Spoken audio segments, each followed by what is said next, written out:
ಕರ್ನಾಟಕವನ್ ನಾನು ಅಪೂರ್ವ ರಾಘವೇಂದ್ರ. ಇಂದಿನ ಸುದ್ದಿಗಳತ್ತ ಗಮನ ಹರಿಸೋಣ. ದೇವನಹಳ್ಳಿ ವರದಿ.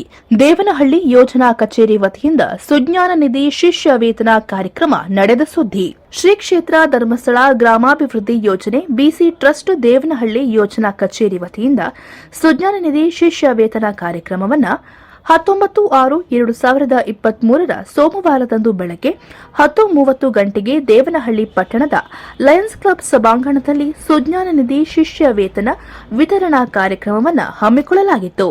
ಈ ಸುಜ್ಞಾನ ನಿಧಿ ಶಿಷ್ಯ ವೇತನ ಕಾರ್ಯಕ್ರಮದಲ್ಲಿ ಮುಖ್ಯ ಅತಿಥಿಗಳಾಗಿ ಹಿರಿಯ ಪತ್ರಕರ್ತರಾದ ಪಿಳ್ಳರಾಜುರವರು ಕಾರ್ಯಕ್ರಮದ ಅಧ್ಯಕ್ಷತೆಯನ್ನ ದೇವನಹಳ್ಳಿ ಪುರಸಭಾ ಅಧ್ಯಕ್ಷೆ ಗೋಪಮ್ಮರವರು, ಉದ್ಘಾಟಕರಾಗಿ ನಿವೃತ್ತ ಶಿಕ್ಷಕರಾದ ಶ್ರೀರಾಮಯ್ಯ ಅವರು, ಜನಜಾಗೃತಿ ವೇದಿಕೆಯ ಉಪಾಧ್ಯಕ್ಷರಾದ ನರಸಿಂಹರಾಜುರವರು, ಜಿಲ್ಲಾ ಜನಜಾಗೃತಿ ವೇದಿಕೆಯ ಸದಸ್ಯರು ಹಾಗೂ ವಿಶ್ವನಾಥಪುರ ಗ್ರಾಮ ಪಂಚಾಯಿತಿ ಉಪಾಧ್ಯಕ್ಷ ವಿನಯ್ ಕುಮಾರ್ ಅವರು, ಶ್ರೀ ಕ್ಷೇತ್ರ ಧರ್ಮಸ್ಥಳ ಗ್ರಾಮಾಭಿವೃದ್ಧಿ ಯೋಜನೆ ಬಿಸಿ ಟ್ರಸ್ಟ್ ದೇವನಹಳ್ಳಿ ಯೋಜನಾ ಕಚೇರಿಯ ತಾಲೂಕು ಕ್ಷೇತ್ರ ಯೋಜನಾಧಿಕಾರಿಗಳಾದ ರವಿರಾಜ್ ನಾಯಕ್ ರವರು, ವಲಯ ಮೇಲ್ವಿಚಾರಕರಾದ ಚಂದ್ರೂರವರು ವೇದಿಕೆಯಲ್ಲಿ ಹಾಜರಿದ್ದು ಜ್ಯೋತಿ ಬೆಳಗಿಸುವ ಮೂಲಕ ಕಾರ್ಯಕ್ರಮಕ್ಕೆ ಚಾಲನೆಯನ್ನ ನೀಡಲಾಯಿತು. ಸುಜ್ಞಾನ ನಿಧಿ ಶಿಷ್ಯ ವೇತನ ಕಾರ್ಯಕ್ರಮ ಪ್ರಸ್ತುತ ವರ್ಷ 104 ವಿದ್ಯಾರ್ಥಿಗಳು ಆಯ್ಕೆಯಾಗಿದ್ದು, ಕಾರ್ಯಕ್ರಮದಲ್ಲಿ ಮಂಜೂರಾತಿ ಪತ್ರ ವಿತರಣೆಯನ್ನ ಗಣ್ಯರು ನೀಡಿದರು. ಶ್ರೀ ಕ್ಷೇತ್ರ ಧರ್ಮಸ್ಥಳ ಗ್ರಾಮಾಭಿವೃದ್ಧಿ ಯೋಜನೆ ದೇವನಹಳ್ಳಿ ತಾಲೂಕು 2023-24ನೇ ಸಾಲಿನ ಸುಜ್ಞಾನ ನಿಧಿಯಲ್ಲಿ 105 ವಿದ್ಯಾರ್ಥಿಗಳಿಗೆ ಮಂಜೂರಾತಿ ಪತ್ರವನ್ನು ವಿತರಿಸಲಾಗಿತ್ತು. ಒಟ್ಟು 105 ವಿದ್ಯಾರ್ಥಿಗಳು ವಿವಿಧ ಕೋರ್ಸ್ಗಳಲ್ಲಿ ವಿದ್ಯಾಭ್ಯಾಸದಲ್ಲಿ ಶಿಕ್ಷಣವನ್ನು ಪಡೆಯುತ್ತಿರುವ ವಿದ್ಯಾರ್ಥಿಗಳಿಗೆ ಒಟ್ಟು ಮೊತ್ತ 10,86,000 ರೂಪಾಯಿಗಳು ಮಂಜೂರಾತಿ ಪತ್ರಗಳನ್ನು ಇಂದು ಗಣ್ಯರ ಸಮ್ಮುಖದಲ್ಲಿ ವಿತರಿಸಲಾಯಿತು. ಕ್ಷೇತ್ರ ಧರ್ಮಸ್ಥಳ ಗ್ರಾಮಾಭಿವೃದ್ಧಿ ಯೋಜನೆ ಬಿಸಿ ಟ್ರಸ್ಟ್ ದೇವನಹಳ್ಳಿ ಯೋಜನಾ ಕಚೇರಿಯ ತಾಲೂಕು ಕ್ಷೇತ್ರ ಯೋಜನಾಧಿಕಾರಿಗಳಾದ ರವಿರಾಜ್ ನಾಯಕ್ ರವರು ಸುಜ್ಞಾನ ನಿಧಿ ಶಿಷ್ಯ ವೇತನ ಕಾರ್ಯಕ್ರಮದ ಬಗ್ಗೆ ಮಾತನಾಡಿದರು. ಶ್ರೀ ಕ್ಷೇತ್ರ ಧರ್ಮಸ್ಥಳ ಗ್ರಾಮಾಭಿವೃದ್ಧಿ ಯೋಜನೆಯ ಅತ್ಯಂತ ಪ್ರಮುಖ ಕಾರ್ಯಕ್ರಮಗಳಲ್ಲೊಂದಾದ ಸಮುದಾಯ ಅಭಿವೃದ್ಧಿ ಕಾರ್ಯಕ್ರಮದಡಿಯಲ್ಲಿ ಯೋಜನೆಯ ಸಂಘದ ಪಾಲುದಾರ ಸದಸ್ಯರ ಮಕ್ಕಳಿಗೆ ತಾಂತ್ರಿಕ ಹಾಗೂ ವೃತ್ತಿಪರ ಶಿಕ್ಷಣಗಳಿಗೆ ಅನುಕೂಲವಾಗುವಂತೆ ಸಂಸ್ಥೆಯ ಬೆಳ್ಳಿ ಹಬ್ಬದ ಪ್ರಯುಕ್ತ ಈ ಕಾರ್ಯಕ್ರಮವನ್ನು ರೂಪಿಸಲಾಗಿದೆ. ಪ್ರಸ್ತುತ ರಾಜ್ಯದಲ್ಲಿ 4,70,630 ವಿದ್ಯಾರ್ಥಿಗಳು ಶಿಷ್ಯ ವೇತನವನ್ನ ಪಡೆಯುತ್ತಿದ್ದಾರೆ. ದೇವನಹಳ್ಳಿ ತಾಲೂಕಿಗೆ ಸಂಬಂಧಿಸಿ ಈಗಾಗಲೇ 568 ವಿದ್ಯಾರ್ಥಿಗಳು ಪ್ರಯೋಜನವನ್ನ ಪಡೆಯುತ್ತಿದ್ದು, 2023-24ನೇ ಸಾಲಿಗೆ ಗರಿಷ್ಠ 104 ಮಂದಿ ಆಯ್ಕೆಯಾಗಿರುವುದು ಅತ್ಯಂತ ಸಂತಸದ ವಿಚಾರವಾಗಿದೆ. ಸಂಘವನ್ನ ಉತ್ತಮ ಗುಣಮಟ್ಟಕ್ಕೆ ನಡೆಸಿಕೊಂಡು ಹೋಗುವ ಪೋಷಕರು ತಮ್ಮ ಮಕ್ಕಳು ಯಾವುದೇ ತಾಂತ್ರಿಕ ವೃತ್ತಿಪರ ಶಿಕ್ಷಣಗಳನ್ನು ಓದುವ ಮಕ್ಕಳಿದ್ದಲ್ಲಿ ತಮ್ಮ ಬೇಡಿಕೆಯನ್ನ ನೇರವಾಗಿ ಆನ್ಲೈನ್ನಲ್ಲಿ SKDRDP India.org ಸುಜ್ಞಾನ ನಿಧಿ ಎಂಬ ವೆಬ್ಸೈಟ್ಗೆ ಕಳುಹಿಸಬಹುದು. ವಿದ್ಯಾರ್ಥಿ ತಾನು ಕಲಿಯುತ್ತಿರುವ ಕೋರ್ಸಿಗೆ ಅನುಗುಣವಾಗಿ ತನ್ನ ಶಿಕ್ಷಣ ಪೂರ್ತಿಯಾಗಿ ಮುಗಿಯುವವರೆಗೆ ಪ್ರತಿ ತಿಂಗಳು 400 ರಿಂದ 1000 ಸದ್ರಿ ಸೌಲಭ್ಯವನ್ನು ಪಡೆದುಕೊಳ್ಳಬಹುದಾಗಿದೆ. ವಿದ್ಯಾರ್ಥಿಗಳು ಹಾಗೂ ಪೋಷಕರು ಸದ್ರಿ ಸೌಲಭ್ಯವನ್ನು ಸದ್ಬಳಕೆ ಮಾಡಿಕೊಂಡು ಪೂಜ್ಯ ಹೆಗ್ಗಡೆರವರ ಆಶಯವನ್ನು ಅರ್ಥೈಸಿಕೊಂಡು ಸಮಾಜದಲ್ಲಿ ಸ್ವಾವಲಂಬಿ ಹಾಗೂ ಮಾದರಿ ವ್ಯಕ್ತಿಗಳಾಗಬೇಕೆಂದು ಆಶಿಸುತ್ತೇವೆ ಎಂದು ಶ್ರೀ ಕ್ಷೇತ್ರ ಧರ್ಮಸ್ಥಳ ಗ್ರಾಮಾಭಿವೃದ್ಧಿ ಯೋಜನೆ ಬಿಸಿ ಟ್ರಸ್ಟ್ ದೇವನಹಳ್ಳಿ ಯೋಜನಾ ಕಚೇರಿಯ ತಾಲೂಕು ಕ್ಷೇತ್ರ ಯೋಜನಾಧಿಕಾರಿಗಳಾದ ರವಿರಾಜ್ ನಾಯಕ್ ರವರು ತಿಳಿಸಿದರು.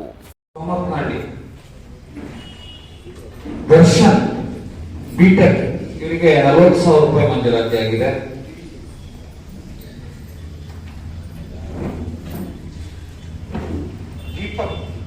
ಡಿ 40,000 ರೂಪಾಯಿ ಮಂಜೂರಾತಿ ಆಗಿದೆ. Dhanalakshmi MBA student. Ganavi paramedical. Ganavi V Venkatapathi ತಂದೆ ಹೆಸರು. ಗೌತಮ್ KR ಇದ್ದೀರಾ? ಇವರಿಗೆ 50,000 ಮಂಜೂರಾತಿ ಆಗಿದೆ 5 ವರ್ಷದ MBBS ಕೋರ್ಸ್ಗೆ. Gurukiran J MBA. ಗುರುಕಿರಣ್. ಚಂದ್ರಶೇಖರ್. ಹರ್ಷ DN ಶ್ರೀನಿವಾಸ ಮೂರ್ತಿ ತಂದೆ ಹೆಸರು. ಆಲೂರು ದುದ್ನಾಳಿ 40,000. ಹರ್ಷಿತ DK. ಕೃಷ್ಣಮೂರ್ತಿ ಜಯಶ್ರೀ ಮುನಿರಾಜು, ಡಿಪ್ಲೊಮಾ ಜಯಶ್ರೀ.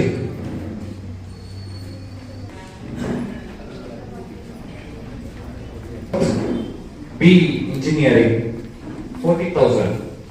ಜೀವಿತ ಕುಮಾರ್, ಎಸ್ ವಿ ಕುಮಾರ್ ತಂದೆಯವರು. ಪೂಜ್ಯ ಹೆಗ್ಗಡೆರವರ ಆಶಯವನ್ನ ಅರ್ಥೈಸಿಕೊಂಡು ಸಮಾಜದಲ್ಲಿ ಸ್ವಾವಲಂಬಿ ಹಾಗೂ ಮಾದರಿ ವ್ಯಕ್ತಿಗಳಾಗಬೇಕೆಂದು ಆಶಿಸುತ್ತೇವೆ. ಸುಜ್ಞಾನ ನಿಧಿ ಶಿಷ್ಯ ವೇತನ ಕಾರ್ಯಕ್ರಮದಲ್ಲಿ ಮುಖ್ಯ ಅತಿಥಿಗಳಾಗಿ ಆಗಮಿಸಿದ ಜಿಲ್ಲಾ ಜನಜಾಗೃತಿ ವೇದಿಕೆಯ ಸದಸ್ಯರು ಹಾಗೂ ವಿಶ್ವನಾಥಪುರ ಗ್ರಾಮ ಪಂಚಾಯಿತಿ ಉಪಾಧ್ಯಕ್ಷರಾದ ವಿನಯ್ ಕುಮಾರ್ ಅವರು ಮಾತನಾಡಿದರು. ತಂದೆ ತಾಯಿ ಪೋಷಕರು ನಮ್ಗೆ ಕೇಳಿದಾಗ ನಮ್ಮ ಕಣ್ಣಲ್ಲಿ ನೀರು ಬಂದಿದೆ. ಆ ಥರ ನಡೆಸ್ಕೊಳ್ತಾ ಇರ್ತಾರೆ. ಅಷ್ಟನ್ನು ಮೀರಿ ಇವತ್ತೇನೋ ಒಂದು ಮಕ್ಕಳು ಓದಿ ಸಾಧನೆ ಮಾಡ್ತಾ ಇದ್ದಾರೆ. ಆ ಮಕ್ಕಳಿಗೆ ಇವತ್ತು ಧರ್ಮಸ್ಥಳ ಸಂಘ ನಮಗೆ ಏನೋ ಆಡಳಿತದ ಸೊಪ್ಪಿಲ್ಲ, ಧರ್ಮಸ್ಥಳ ಸಂಘ ಮಾಡ್ತಾ ಇರ್ತಕ್ಕಂಥ ಯಾವುದೇ ಕಾರ್ಯಕ್ರಮ ಇಲ್ಲ ಅಂತ ಏನೊಂದು ನಮ್ಮ ನಾಣ್ಣುಡಿ ಇದೆ, ಅದನ್ನ ಮೀರಿ ಕೂಡ ಬೆಳೀತಾ ಇದೆ. ಎಲ್ಲರೂ ಕೂಡ ಧರ್ಮಸ್ಥಳ ಸಂಘದಿಂದ ಎಲ್ಲರೂ ಫಲಾನುಭವಿಗಳಾಗಿ ಆ ಕೊಡ್ತಕ್ಕಂಥ ಫಲಾನುಭವಿಗಳು ನಮ್ಮ ಶಿವಮಯ್ಯ ಸರ್ ಆಗಲೇ ಹೇಳ್ತಾ ಇದ್ರು, ಅಲ್ಲಿಂದ ಏನೋ ಒಂದು ಅನುದಾನ ಏನೋ ಒಂದು ಇದು ಕೊಡ್ತಾರೆ, ಅದನ್ನ ನೀವು ತಗೊಂಡೋಗಿ ಬೇರೆದಕ್ಕೆ ವಿನಿಯೋಗ ಮಾಡಿದ್ರೆ ಏನು ಕಾರ್ಯಕ್ರಮಕ್ಕಾಂತಾನೆ ಕೊಡ್ತಾರೆ ಅದಕ್ಕೆ ಬಳಸೋದ್ರಿಂದ ಆ ಕೊಡ್ತಕ್ಕಂಥವ್ರಿಗೂ ಸಮಾಧಾನ ಆಗುತ್ತೆ ಮತ್ತೆ ಕೊಟ್ಟಿದ್ದು ಕೂಡ ಉಪಯೋಗ ಆಗುತ್ತೆ. ನಾವು ಬರೀ ಅಲ್ಲಿ ಬರ್ತದೆ ತಗೊಳಕ್ ನಾವು ಅದನ್ನ ಇಂಟ್ರೆಸ್ಟ್ ಇನ್ನೊಂದು ಮಾಡಬೇಡಿ, ಅದನ್ನ ಬಹುಮಾನ ಮಾಡಬೇಡಿ ಅಂತ ಶ್ರೀರಾಮಯ್ಯ ಸರ್ ಆಗಲೇ ಬಹಳ ವಿಸ್ತಾರವಾಗಿ ಹೇಳಿದ್ರು. ನಿಮ್ಗೆ ನಾನು ಕೂಡ ಹೇಳ್ತೀನಿ, ಮಕ್ಕಳ ಕಾಲದ ಏನು ಸ್ಕಾಲರ್ಶಿಪ್ ಬರ್ತದೆ ಕೆಲವು ತಂದೆ ತಾಯಿಗಳು ಅದನ್ನು ದುರುಪಯೋಗ ಪಡಿಸ್ಕೊಂಡಿರೋದನ್ನ ನಾನು ಕಣ್ಣಾರ ನೋಡಿದ್ದೀನಿ ಹತ್ತಿರದಿಂದ. ಹಂಗಾಗಬಾರ್ದು. ಅದು ಏನಿರ್ತದೆ ಆ ಮಕ್ಕಳಿಗೆ ಉಪಯೋಗ ಆಗಬೇಕು, ಮುಂದಿನ ಭವಿಷ್ಯಕ್ಕೆ ಅವ್ರಿಗೆ ಅನುಕೂಲ ಆಗೋ ಥರ ಅವ್ರಿಗೆ ಏನು ಬುಕ್ಸು ಪೆನ್ನು ಪೆನ್ಸಿಲು ಅವ್ರ ಫೀಸು ಇನ್ನೊಂದು ಅವ್ರಿಗೆ ಒಳ್ಳೆ ಕಂಪ್ಯೂಟರ್ ಎಜುಕೇಶನ್ ಪ್ರತಿಯೊಂದು ಎಜುಕೇಶನ್ ಅನುಕೂಲ ಆಗೋ ಥರ ಮಾಡಿ. ಮತ್ತೆ ಎಲ್ಲರೂ ಕೂಡ ಧರ್ಮಸ್ಥಳ ಸಂಘದಲ್ಲಿ ಒಂದಲ್ಲ ಒಂದು ರೀತಿ ಬಳಸ್ಕೊಂತ ಹೋಗ್ರಿ. ಅದು ಎಲ್ಲಾ ಥರದ ಸೇವೆನೂ ಮಾಡ್ತಾ ಇದ್ದಾರೆ ಧರ್ಮಸ್ಥಳ ಸಂಘದವರು. ದಯವಿಟ್ಟು ಪ್ರತಿಯೊಬ್ಬರು ಏನಿಲ್ಲ ಐತೆ ಆ ಎಲ್ಲಾ ಕಾರ್ಯಕ್ರಮಗಳ ಜೊತೆ ತಂದೆ ತಾಯಿಗಳು, ಅದಕ್ಕೂ ಎಸ್ಪೆಷಲ್ ಆಗಿ ತಾಯಿಯಂದ್ರ ಜವಾಬ್ದಾರಿ ಬಹಳ ಇರ್ತದೆ. ಮಕ್ಕಳನ್ನ ಭವಿಷ್ಯದಲ್ಲಿ ಒಂದು ಒಳ್ಳೆ ಇದರಲ್ಲಿ ನಿರೂಪಣೆ ಮಾಡೋದ್ರಲ್ಲಿ, ಅವರ ಭವಿಷ್ಯ ನಿರೂಪಣೆ ಮಾಡೋದ್ರಲ್ಲಿ ತಂದೆ ಜವಾಬ್ದಾರಿನ ತಾಯಿ ಜವಾಬ್ದಾರಿ ಬಹಳ ಜಾಸ್ತಿ ಇರ್ತದೆ. ದಯವಿಟ್ಟು ಮಕ್ಕಳು ಏನಾದರೂ ತಪ್ಪು ಮಾಡಿದಾಗ ಕೂಡ ತಂದೆ ತಾಯಿ ಖಂಡಿಸಿ ತಿದ್ದದೇ ಹೋದ್ರೆ ಆ ಮಕ್ಕಳ ಮುಂದೆ ನಿಮ್ಗೆ ಕಂಟಕರಾಗಿ ಪರಿವರ್ತನೆ ಆಗ್ತಾರೆ. ಯಾಕೆಂತಂದ್ರೆ ನಾನು ನೋಡಿದ್ದೀನಿ, ಮೊನ್ನೆ ಒಂದು ನಮ್ಮದೇ ವ್ಯಸನ ಮುಕ್ತ ಇದು ಮಾಡುವಾಗ ಒಬ್ಬ ಹುಡುಗ ಬಂದಿದ್ದ. ಆ ಹುಡುಗ ಸುಜ್ಞಾನ ನಿಧಿ ಶಿಷ್ಯ ವೇತನ ಕಾರ್ಯಕ್ರಮದಲ್ಲಿ ಉದ್ಘಾಟಕರಾಗಿ ಆಗಮಿಸಿದ ನಿವೃತ್ತ ಶಿಕ್ಷಕರಾದ ಶ್ರೀರಾಮಯ್ಯರವರು ಮಾತನಾಡಿದರು.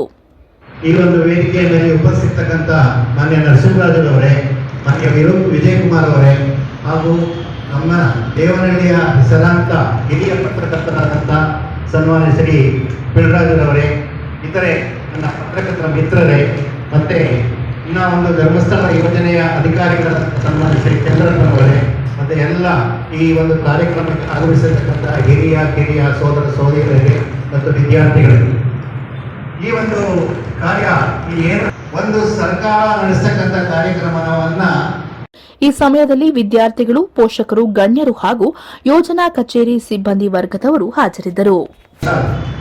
ಯಾಕೆಂತಂದ್ರೆ ಈ ಒಂದು ಧರ್ಮಸ್ಥಳ ಕ್ಷೇತ್ರದ ಯೋಜನೆಗಳು ಏನೇನಪ್ಪ ಅಂತಂದ್ರೆ, ಮಹಿಳೆಯರು ಇದುವರೆಗೂ ಅಡುಗೆ ಮನೆಯನ್ನ ಬಿಟ್ಟು ಈಚೆಗೆ ಬಂದಿರಲಿಲ್ಲ. ಹೌದು ಅಲ್ಲ?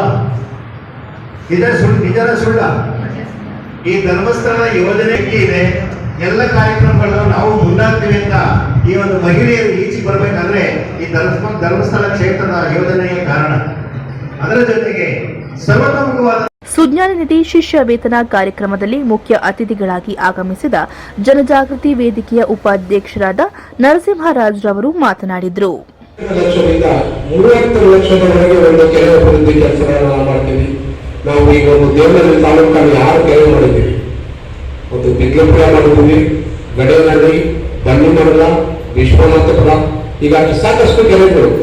100 ದೇವಸ್ಥಾನಕ್ಕೆ ಇದು ಒಂದೇ ಅಲ್ಲ, ಎಲ್ಲ ಇಡೀ ಕರ್ನಾಟಕ ರಾಜ್ಯಾದ್ಯಂತಲೂ ಈ ಒಂದು ಕೆರೆ ಇದೆ. 596 ಕೆರೆಗಳ ಪೂರ್ಣಗೊಂಡಿದೆ ಇದುವರೆಗೂ. ಸ್ವತಃ ಧರ್ಮಸ್ಥಳ ಗ್ರಾಮಾಭಿವೃದ್ಧಿ ಮಾಡಿಸಿರೋದು. ಎಷ್ಟೋ ಜನ ಹೇಳ್ತಾರೆ, ಕೆಲವರು ಏನು ಧರ್ಮಸ್ಥಳ ಆಮೇಲೆ ಸಾಲ ಕೊಡ್ತಾರೆ, ಬಡ್ಡಿ ತಗೊಳ್ತಾರೆ. ಆ ಒಂದು ಸಂಘದೊಳಗೆ ಮಾತ್ರ ಗೊತ್ತು ಸಾಲ ಯಾರು ಕೊಡ್ತಾರೆ, ನೀವು ಯಾರು ಬಡ್ಡಿ ಕಟ್ತೀರಾ. ನಿಜ ಅಲ್ವಾ? ನಿಮ್ಮ ಕೊಡುವಂಥದ್ದು ಒಂದು ಬ್ಯಾಂಕ್ ನಿಮಗೆ ಸಾಲ ಕೊಡ್ತದೆ.